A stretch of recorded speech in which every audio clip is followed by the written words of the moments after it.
Oke, bismillah wassalatu wassalamu ala rasulillah. Alhamdulillah kita kembali lagi bertemu di channel saya, channel Miftahun Ni'am.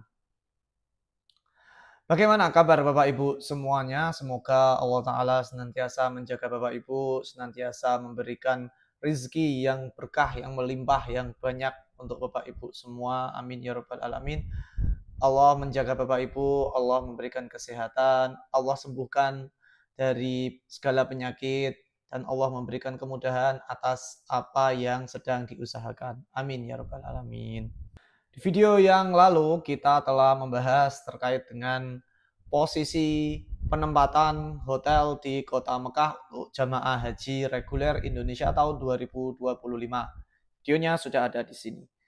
Dan untuk kelanjutannya ini adalah terkait dengan ritual ibadah haji, penyelenggaraan ibadah haji yang dikelola oleh Kemenak ini meluncurkan beberapa program yang bisa dengan kata lain mengefisiensikan penyelenggaraan dan juga memberikan kemudahan bagi para jamaah haji dalam pelaksanaan haji tahun ini. Di antaranya adalah murur dan juga tanazul. Nah, seperti apa murur dan juga tanazul itu istilahnya akan kita bahas di video berikut ini.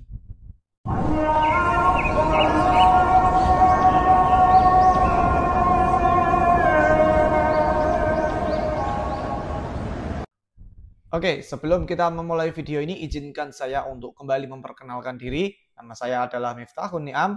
Saya jamaah haji tahun 2024 asal Kabupaten Jepara, Jawa Tengah. Saya berangkat haji dengan status cadangan 2024, tetapi alhamdulillah masih ada kuota yang bisa saya penuhi untuk saya bisa berangkat di tahun 2024. Dan saya berangkat tidak menggunakan KBIH alias haji non KBIH atau haji mandiri. Video saya terkait dengan jamaah haji mandiri ada di playlist berikut, dan juga video saya terkait dengan cerita haji 2024 juga ada di playlist berikut. Silakan Bapak Ibu yang belum nonton dulu. Nah, dan juga jangan lupa bagi Bapak Ibu yang baru bergabung, silakan bisa untuk klik like, share, subscribe, dan juga komen di channel ini, di YouTube ini, di konten ini juga, karena semuanya itu gratis, tidak ada bayar ya Bu. Silakan. Bagi Bapak Ibu yang membutuhkan informasi terkait dengan keberangkatan haji furoda dan juga umroh tahun 2025 dan juga tahun 2026, silakan juga klik link di deskripsi berikut. Semoga bermanfaat. Oke, kita langsung saja ke pembahasannya terkait dengan murur dan tanazul. Nah, mungkin Bapak Ibu bagi yang baru pertama kali berangkat haji terasa kurang familiar dengan istilah ini, tapi bagi teman-teman yang sudah pernah berangkat haji, sudah punya pengalaman seperti itu, jadi tidak bingung lagi terkait dengan murur dan tanazul. Oke, murur adalah satu skema yang digagas oleh pemerintah untuk mengefisiensikan penyelenggaraan haji ketika puncak haji, yaitu ketika di Musdalifah. Jadi, jamaah haji ketika puncak haji tanggal 9 ketika hari Arafah itu kan para jamaah haji menetap di Arafah sampai nanti matahari tenggelam atau maghrib sampai isya. Baru setelah ba'da isya itu jamaah haji berpindah ke Musdalifah. Nah, dikarenakan keterbatasan tempat di Musdalifah itu kan memang tempat yang tidak begitu luas, dalam artian tempatnya pun juga terbatas dan dihadiri oleh berjuta-juta umat muslim sedunia. Nah, dikhawatirkan bagi yang lansia terutama ketika mereka berdesak-desakan di situ untuk menunggu antrian selanjutnya. Jadi kalau di Indonesia, di jamaah haji reguler Indonesia itu proses perpindahan dari Arafah, kemudian ke Musdalifah, kemudian nanti ke Mina, itu diangkut oleh bis. Jadi jamaah haji tidak berjalan kaki. Kalau berjalan kaki bisa? Bisa. Nah, tetapi nanti resikonya akan menjadi semakin lebih besar, semakin capek, apalagi bagi para lansia. Nah, jadinya pemerintah itu menyediakan, sudah di shuttlekan bis oleh penyelenggara haji, jadi kita tinggal naik berdasarkan kloter-kloter kita, nanti diantarkan ke Musdalifah. Setelah sampai di Musdalifah kita turun sebentar, itu sebenarnya aturannya itu nggak perlu terlalu lama, cukup sampai melewati tengah malam saja, sudah kita harus bergerak lagi ke Mina. Kalau tidak salah seperti itu ya. Tapi kalau salah silakan di komentar. Kemudian karena begitu padatnya dan juga bisnya itu juga eh, sangat kurang banyak menurut saya. Menurut saya di tahun kemarin itu kendalanya bis penjemputnya itu memang kurang seintensif jamaahnya. Bahkan sampai teman saya itu ada yang baru sampai Mina itu jam 8 pagi kalau nggak salah. Jadi pemerintah Indonesia mengagendakan diadakannya murur dikarenakan jamaah haji Indonesia kebanyakan adalah lansia seperti yang kita ketahui, dan juga ketika nanti di Musdalifah itu terjadi kekrauditan yang cukup lumayan menghabiskan tenaga, dikhawatirkan nanti terjadi sesuatu hal yang tidak diinginkan, terjadi berbagai tragedi yang mungkin pernah terjadi di tahun-tahun yang lalu. Jadi pemerintah Indonesia mengagendakan murur sistemnya itu, jadi nanti yang para lansia itu diagendakan hanya melintas sebentar tanpa turun. Jadi melintasnya itu di dalam bis, jamaah haji yang lansia itu dimasukkan ke dalam bis ketika dari Arafah masuk, kemudian bisnya berjalan sampai ke Musdalifah cuma lewat. Tapi itu sudah lewat tengah malam. Alhamdulillah kalau dari sisi syar'inya insya Allah itu sudah terpenuhi, sudah gugur atas kewajibannya. Jadi jamaah haji yang lansia ini juga merasa lebih aman, tidak perlu berdesak-desakan di Musdalifah, dan juga tiba di Mina itu dalam kondisi yang lebih prima, lebih enak di badannya, dan juga lebih cepat. Kalau yang murur itu kemarin estimasi jam 1 atau jam 2, setengah 2 itu sudah sampai di tenda Mina. Sementara yang tidak murur itu bisa subuh jam 3, jam 4 itu baru sampai, paling cepat jam 3 baru sampai di Mina, tenda Mina. Sementara yang sampainya setelah subuh bahkan sampai jam 8 itu juga masih ada. Jadi itu adalah gambaran bagaimana skema murur itu bisa mempermudah jamaah haji, terutama jamaah haji lansia. Kemudian bahasan yang kedua itu adalah terkait dengan tanazul. Tanazul itu dari segi arti itu adalah pulang terlebih dahulu. Tanazul itu adalah prosesi di mana ketika tanggal 10 Zulhijjah itu adalah hari Idul Adha. Posisinya itu jamaah haji masih di tenda Mina dan diwajibkan untuk melempar jumroh ke Jamarot. Jarak kalau dari tenda Maktab 97, yaitu adalah maktabnya jamaah haji reguler Indonesia, itu jarak dari tenda Mina ke Jamarot itu bisa sekitar 4 km.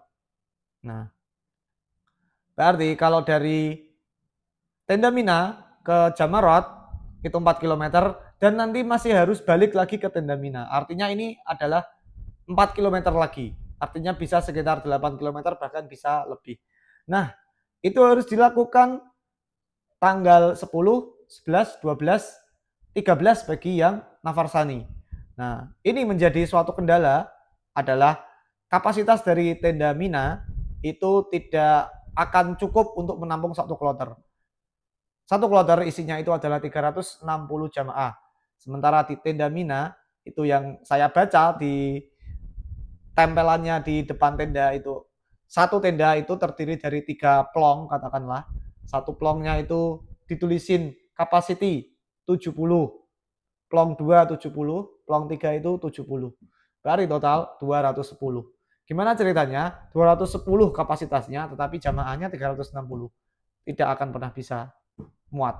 Walhasil banyak yang tidur di emperan gang tenda Mina, panas-panasan, tidur di sebelah toilet, dan lain sebagainya, itu sangat memprihatinkan. Jadi pemerintah berinisiatif, jamaah yang mau tidak tinggal di tenda Mina itu bisa, dengan catatan hotelnya itu dekat dengan posisi Jamarot. Artinya jarak dari hotel ke Jamarotnya itu pun tidak jauh beda ketika dengan Jamarot ke tenda Mina. Dan ini hanya dikhususkan bagi jamaah haji yang hotelnya itu di wilayah Shisha dan juga Raudhah. Alhamdulillah saya ditempatkan di daerah Raudhah. Jaraknya kurang lebih sama 4 km kalau dari Jamarot ke Raudhah. Sementara Shisha itu lebih dekat lagi sebenarnya, tapi selisih sedikit. Paling cuma 3 kilo. Bahkan ada salah satu hotel dari jamaah haji reguler yang paling dekat dengan Jamarot. Masih di jalan lurus Jamarot yang ada bin Daudnya. Nah, itu sangat dekat sekali. Itu paling dekat. Itu saya kira, oh pasti itu jamaah yang di situ pada tanazul semua. Kalau yang kuat, kalau yang muda ya. Dan proses tanazul ini disarankan memang bagi jamaah haji yang muda-muda, fisiknya masih kuat. Tidak disarankan bagi lansia. Bagi lansia cukup menetap di tenda Mina saja, itu sudah cukup. Nanti proses lempar jumrohnya bisa dibadalkan. Dan juga konsekuensinya ketika kita tanazul alias kita balik ke hotel untuk tidur di hotel yang sekiranya itu lebih nyaman daripada kita tidur di tenda Mina, konsekuensinya adalah kita masih punya kewajiban yang harus dipenuhi untuk mabit di Mina. Mabit itu apa? Bermalam. Nah, bermalam itu artinya kita diwajibkan untuk bermalam, untuk menikmati malam di Mina, di kawasan Mina. Nah, di kawasan Mina yang paling diistimewakan, yang paling disohihkan itu adalah wilayah Mina yang berada di sebelah Jamarot. Sementara yang Mina yang di tenda Mina, terutama maktab yang Indonesia itu bukanlah Mina yang asli, melainkan sekarang itu sudah menjadi perluasan Mina. Istilahnya Mina Jadid. Nah, jadi untuk yang melakukan tanazul nanti malam, untuk yang melakukan tanazul, jadi malam harinya boleh dari maghrib nanti melewati tengah malam, itu sudah cukup untuk menggugurkan kewajiban mabit. Seperti itu. Yang saya ketahui seperti itu. Tapi ada juga yang melakukannya semalam full dari maghrib sampai subuh, itu juga boleh. Lalu kegiatannya apa, Mas? Ketika di Mina kita mabit itu kegiatannya apa? Ya kegiatan apapun yang berisikan ibadah kepada Allah Ta'ala itu diperbolehkan. Sholat, zikir, baca Al-Quran, dan lain sebagainya. Itu boleh. Nah, seperti itu adalah pembahasan dari 2 skema yang dicanangkan oleh pemerintah demi untuk mengurangi kepadatan dan juga kerauditan di berbagai tempat ketika di musim puncak haji terutama ya.